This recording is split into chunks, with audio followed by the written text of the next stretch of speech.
We will not let Communist Party of China define who we are.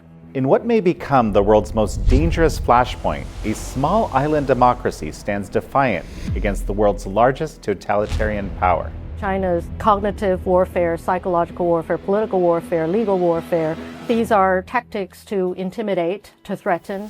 A country the size of Maryland, Taiwan produces over 90% of the world's most advanced semiconductors. Democracy delivers. It's not just an ideal, but we're talking about a rules-based order, a rule of law, basic rights, and the freedom to innovate. In this episode, I'm sitting down with Hsiao Bi-Khim, the Vice President of Taiwan, to understand what's really at stake here. Taiwan is embedded in every layer of the AI and technology supply chain, not only in the United States, but around the world. Born to a Taiwanese father and an American mother, she has served in Taiwan's legislature and as the island's top representative in Washington. What happens in the case of a China invasion? This is American Thought Leaders, and I'm Yanya Kellick.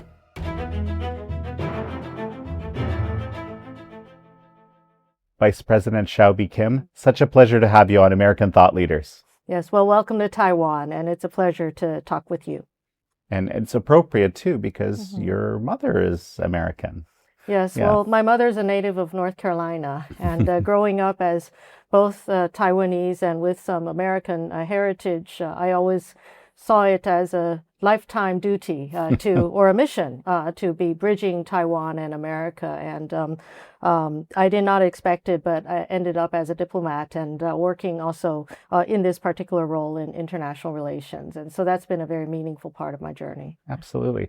Well, as I was preparing to come here, something, to me at least, pretty astonishing happened. And that was your National Security Bureau published a website and a video encouraging Chinese whistleblowers to basically provide intelligence from China to Taiwan. This video really kind of showcases, at least to me as I watched it, what can happen to, frankly, anybody in China at any time, whatever their background. It's just a kind of a stark reality. And I thought, wow, this is fascinating. And, of course, there's other intelligence agencies around the world that have been looking to try to gather intelligence in maybe slightly similar ways, but this strikes me as pretty unique. And I just wanted to understand the thinking behind it. Well, I generally don't talk about our intel operations, but I think, the broader context of that is that, we've noticed some disappearances in China, including Taiwanese business people, and also some of our religious leaders who have been practicing in China. And so these disappearances, these, suppression and the deprivation of basic rights has become increasingly a issue not only for Chinese citizens, but for other travelers visiting China. So I think this is a broader context that reminds us how important the rule of law and how important the due process of law and the basic rights that sustain our society's functioning are so important to us.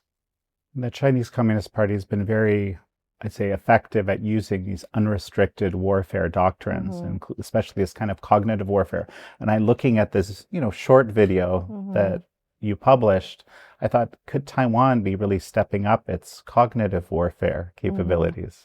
Well, we've been mostly in a defensive position as China's cognitive warfare, psychological warfare, political warfare, legal warfare, and very aggressive interventions in our domestic society and politics has become an increasingly serious problem for us. And we note that other democracies around the world are also facing similar challenges. And so, building our defenses, especially in the age of AI, where very much many of the cognitive warfare or the disinformation is amplified. And so finding the right tools and technologies to protect and defend ourselves is critically important. But at the same time, I mean, what's important for Taiwan is who we are, our values. And so, asserting those values, the rule of law, basic rights, our belief in freedom, our democratic institutions, all of those are important. And while we are defending ourselves, I think we also seek to make Taiwan an attraction for all of those who share our values in this region. Are you working with any other intelligence agencies on this project? Have you gotten any information yet? Well, again, we don't comment on the intel operations of our country or working with others, but on the public side, many countries are facing political interference from authoritarian regimes and state-sponsored political operations. And so there are many opportunities among civil society, civic organizations, NGOs, as well as governments to interact and learn about the challenges that we share, as well as how to respond. So you've actually been branded by the Chinese Communist Party as a separatist. And I'm wondering, your own sense of personal risk. I'm here for the first time, and I sense how close I am to Beijing right now, really. I mean, in comparison to almost anywhere else. What are your thoughts? Well, they've called me a separatist, but they've also sanctioned me they've accused me of cooperating with the Americans. And that's another source of their anger tantrum. But I think, first of all, we will not let Communist Party of China define who we are. And secondly, I think these are tactics to intimidate, to threaten, and to prevent us from doing the work that we're trying to do. And but from my perspective, first of all, like many others who have been sanctioned too, we take it in stride.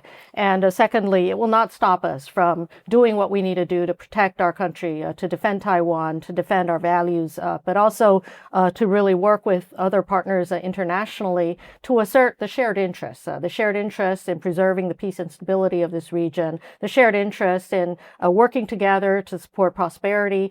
And again, many others, and the list is growing, but I don't have any personal business in China. So again, many of us also take this in stride. So on this point of defense, there's been a lot of discussion in the U.S. The thing that often is discussed in the U.S. around the Taiwan relationship is the arms sales and the funding of those arms sales. And there's sort of this push from the current administration to get various countries to take on more of that aspect. And frankly, from the legislative yuan, the funding package for defense seemed to be underwhelming. How do you read that? How are Americans or even other nations supposed to read that? Well, I think it's reasonable to expect countries to invest in their own defenses, to shoulder those responsibilities. While the United States, as a global superpower, has carried that or shouldered that burden for decades, but it's about defending ourselves. And so ultimately, we are committed to also investing in defending ourselves. And that's why President Lai has announced, not only in our regular budget, and we've seen incremental increases over the years, but also we've presented a special budget or a supplementary budget that aims at reaching 5% of our GDP in defense spending by 2030. Of course, increases in defense budget require our legislative support, and we are a country with transparency, accountability, and within this process, we have managed to pass part of that defense budget, and that's important. And we will continue to communicate with the different parties in Taiwan, especially the opposition parties, as well as our society, on the importance in continuing to put our money where our mouth is, and that is in defending our country's security, in defending what's so cherished by our people. And number 5 in economic freedom, looking at the Heritage Foundation rankings, which is pretty significant, I would say. Yes, well, we appreciate that Heritage Foundation, as well as others, have consistently seen Taiwan as a bastion of economic freedom. And that freedom has also enabled the people of Taiwan, through their hard work, diligence, and innovation, to build a very robust economy, one that has over the last year grown by over 8%, and the first quarter of this year over 14%. Of course, this growth is in part spurred by or supported by the growing demand for AI and other key technologies around the world. But I think the people of Taiwan feel strongly that we have to continue to invest in our economic growth, but at the same time, the rule of law and the economic freedom that's been so critical to a sustainable and long-term economy where all of the people here are stakeholders has also been part of that process.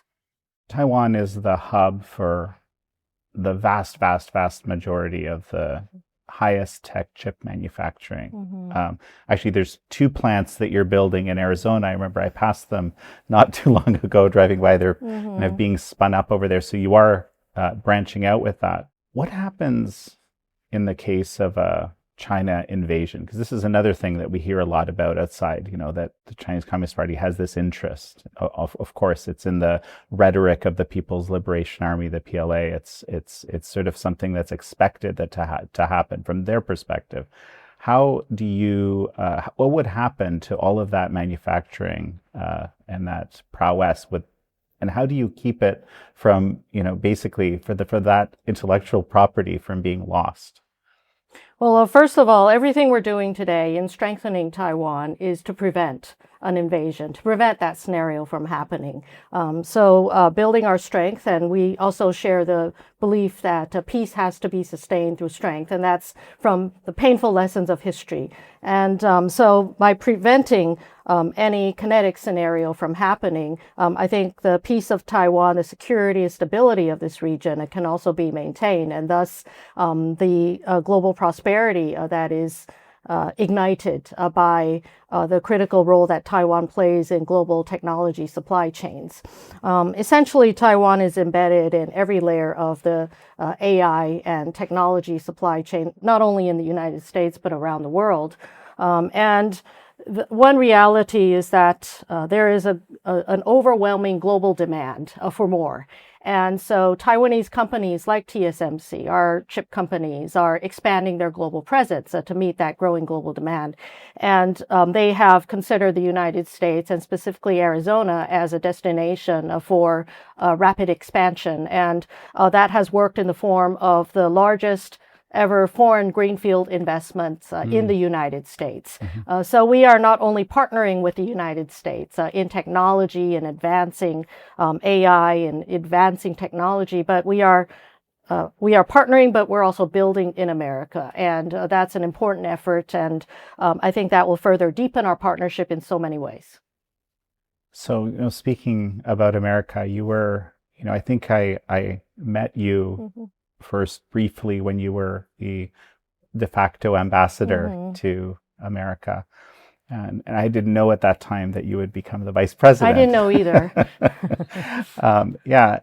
And you've been described as this cat warrior. I think it's even on the official site, the cat warrior diplomacy. What is it that other countries can learn from cat warrior diplomacy when it comes to doing diplomatic relations with the United States? There's a lot of interest in this.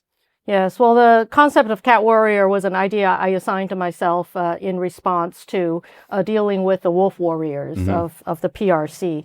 But essentially, I think it embodies a spirit of Taiwanese people. That is the agility, that we are small, but we need to be mighty, and we need to be strong. And cats have incredible agility. Cats also have the ability to balance in very difficult circumstances, walking on tight ropes. And they've got 9 lives, but I think also very important characteristic is that cats cannot be coerced. They have a mind of their own. And, Taiwan can be soft and warm and cuddly if you're kind, if people are friendly to us. But at the same time, it's important to keep our claws sharp in order to defend ourselves. And cats, they're small, but they can jump 10 times their height or more.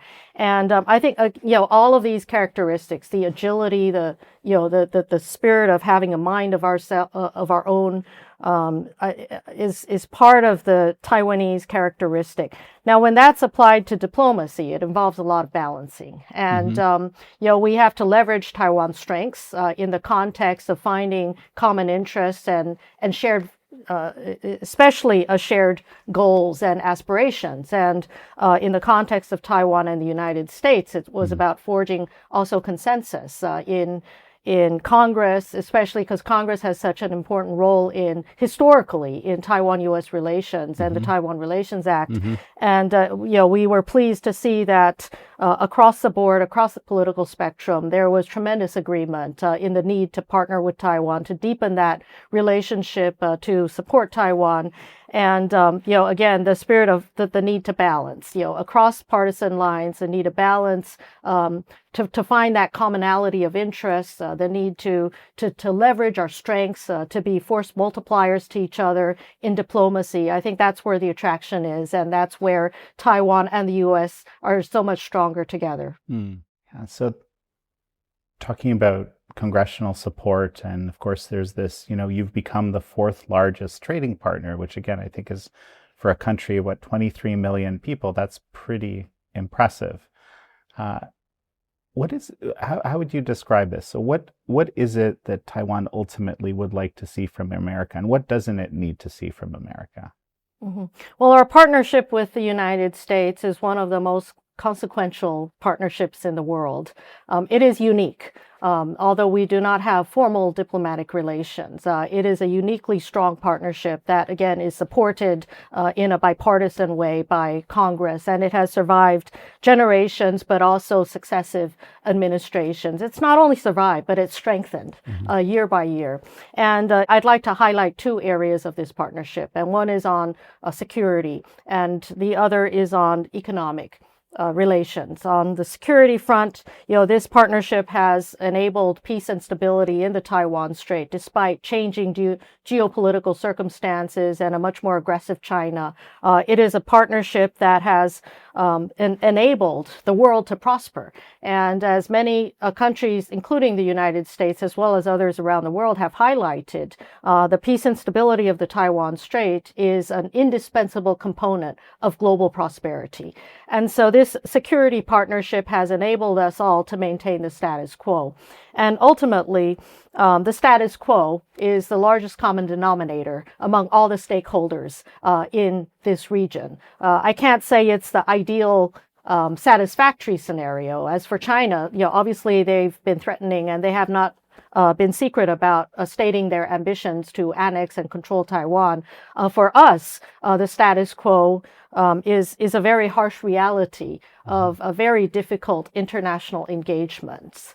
But again, it's the geopolitical status quo supported by the United States and others in this region that has enabled the Indo-Pacific region to grow and prosper for decades. It's also supported peace and stability in this region. Now, on the second point is on the economic partnership, and this has increasingly become more important as the United States in the early years, decades ago, was a key partner to Taiwan as we started to industrialize and grow our economy. And now Taiwanese businesses are investing in the United States. And many of us see Taiwan and Silicon Valley or the United States tech community as one single big ecosystem. That is, we thrive by working with each other. The biggest American tech companies all have partnerships with Taiwan. Taiwan does a lot of the hard physical work of manufacturing and building, while American companies enjoy the larger margin of the profits made by the technology. And we've grown together. And now, of course, Taiwanese companies are taking that building spirit and also rooting that in the United States. And again, I think we are force multipliers on the economic side. But as you asked about expectations and, in terms of what we would like to see from the United States, I think, additional policy tools that would further make it easier for these business and commercial partnerships, such as legislation supporting avoidance of double taxation, as the United States has treaties with all of your other major investment and trading partners.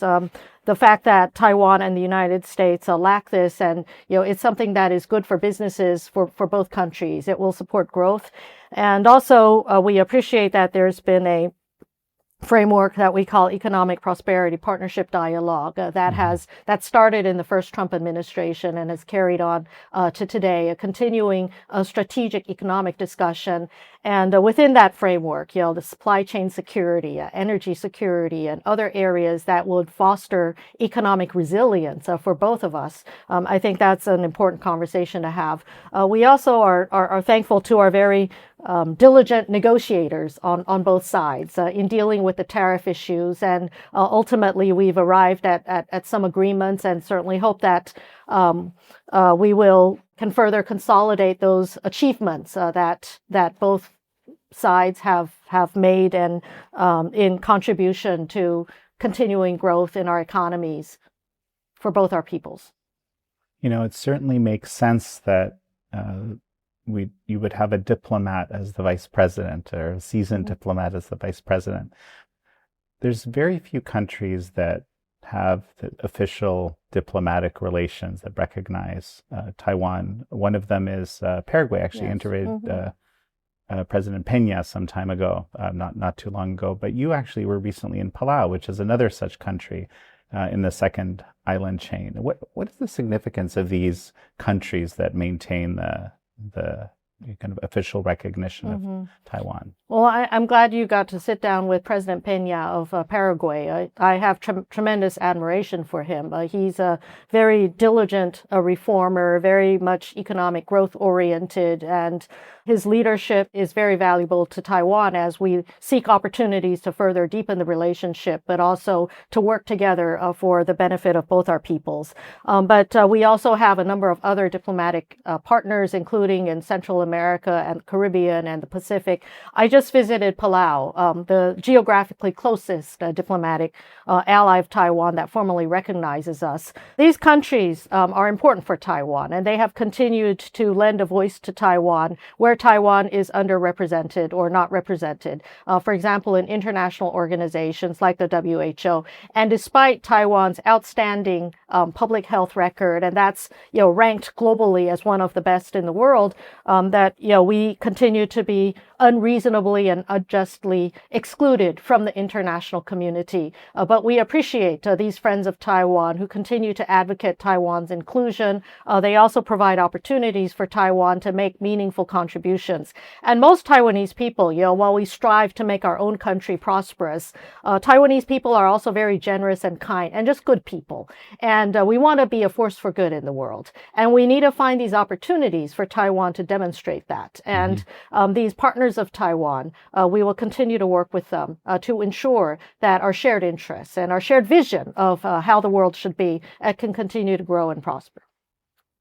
A number of countries function, I guess, not officially, but in this sort of realm of strategic ambiguity. That's the term you often hear in the United States. I suppose, well, actually, I should ask as well. I mean, I'm Canadian, and we have a disproportionately large number of Canadian viewers. What about the relationship with Canada?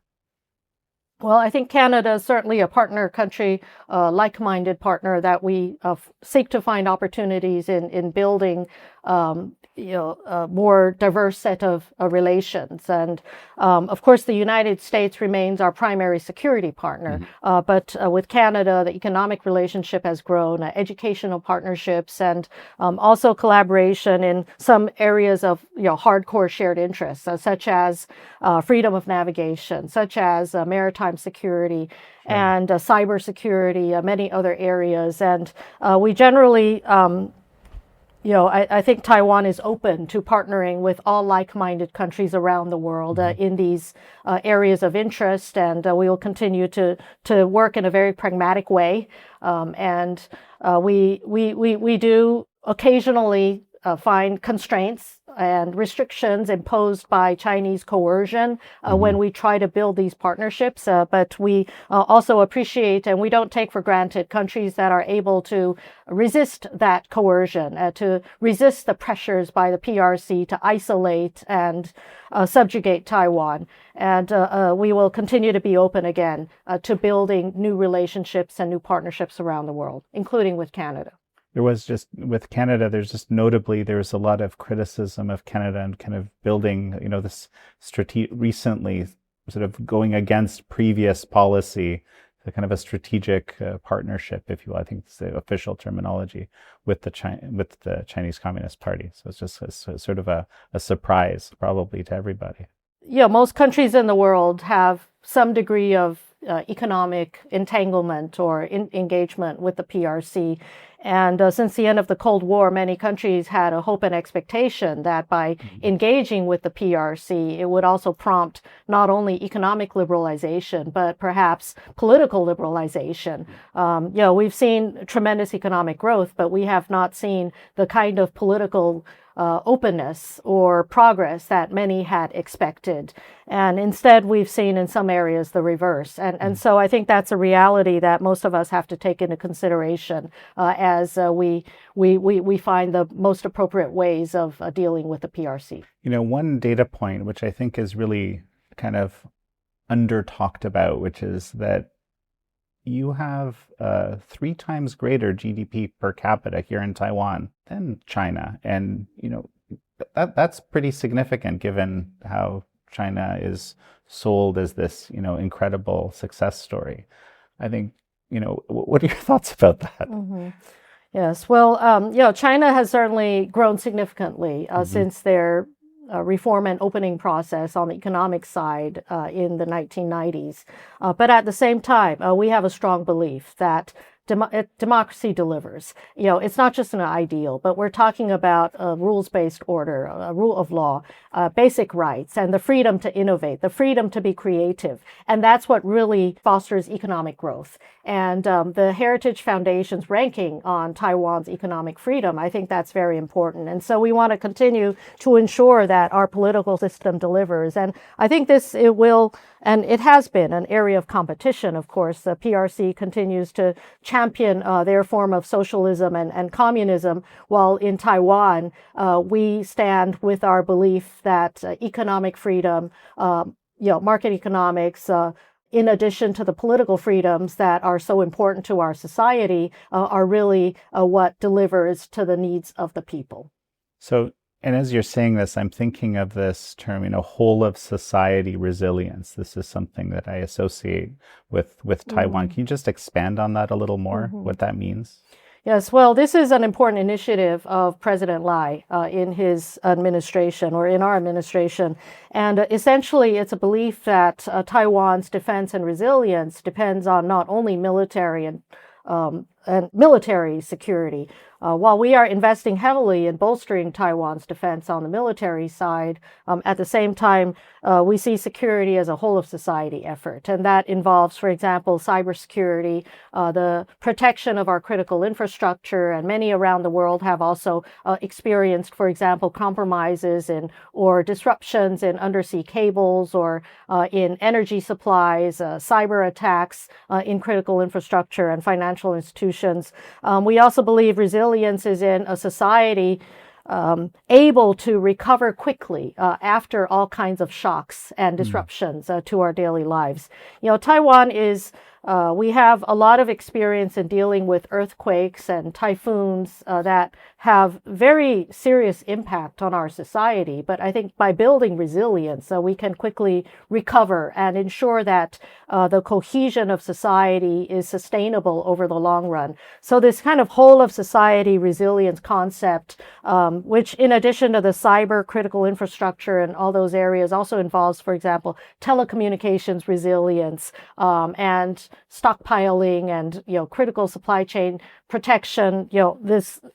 Everything that our society from the private sector can also contribute to helping each other through hard times. I think this has been demonstrated in Taiwan. We are increasingly a stronger and resilient society as a result. Probably a lot to be learned from that for not just Taiwan, but many countries is what I'm thinking. But let's look ahead towards 2030. So what kind of Taiwan do you envision? Where do your dreams lie here?